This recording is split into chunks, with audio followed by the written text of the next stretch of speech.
نن زمونږ د نوجوان نسل نه د جامو سنت ختلی دي، د جمعات ته د تلو سنت ختلی دي، د ډوډۍ خوراک سنت ختلی دي، د مسواک سنت تللی دي، د چارندام سنتونه تللی دي. نن زمونږ د نوجوان نسل نه د مانزه سنتونه تللی دي. دا خو د دواړو جهانو سردار مبارک فرمایي. دا کسان لږ لږ رامخې شي وروستو ځای فارغ کوي. 12 رکعاته سنت چې د دې اهتمام څوک کوي په 24 غنټې کې، د سهار 2 رکعاته، د ماسپښین 6 رکعاته، د ماښام 2 رکعاته او د ماسخوتن 2 رکعاته. د دواړو جهانو سردار مبارک فرمایي شفاعت په ما باندې لازم دی، واجب. علماو ذکر کړی دي چې د فرایض شپول دا واجبات دي، د واجبات شپول دا سنن دي، او د سنن شپول دا مستحبات دي. مستحباتو باندې پابندي کوه، سنتونه به دې آلرډي په ژوند کې وي، سنتونو باندې اهتمام کوي، واجبات به دې آلرډي په ژوند کې وي، چې واجبات کوي فرایض به آلرډي پوره کړي.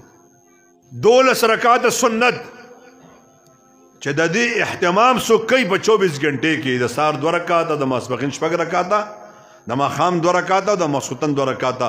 د دواړو جهانو سردار مبارک فرمایي شفاعت په ما باندې لازم دی، واجب. علماو ذکر کړی دي چې د فرایض شپول دا واجبات دي، د واجبات شپول دا سنن دي، او د سنن شپول دا مستحبات دي. مستحباتو باندې پابندي کوه، سنتونه به دې آلرډي په ژوند کې وي، سنتونو باندې اهتمام کوي، واجبات به دې آلرډي په ژوند کې وي، چې واجبات کوي فرایض به آلرډي پوره کړي. قرآن خو کلیر کټ ویلی دي، قل ان کنتم تحبون الله.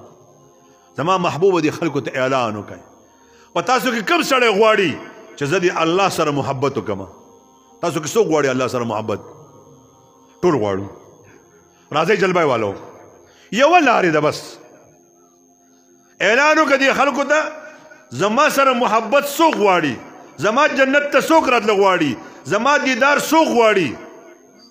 دوی ته اعلان وکړه، یوه لارې ده، بس اسانه سمپل. ورته اعلان وکړه فتبعوني، خپل ځان ورته مخې ته کړه.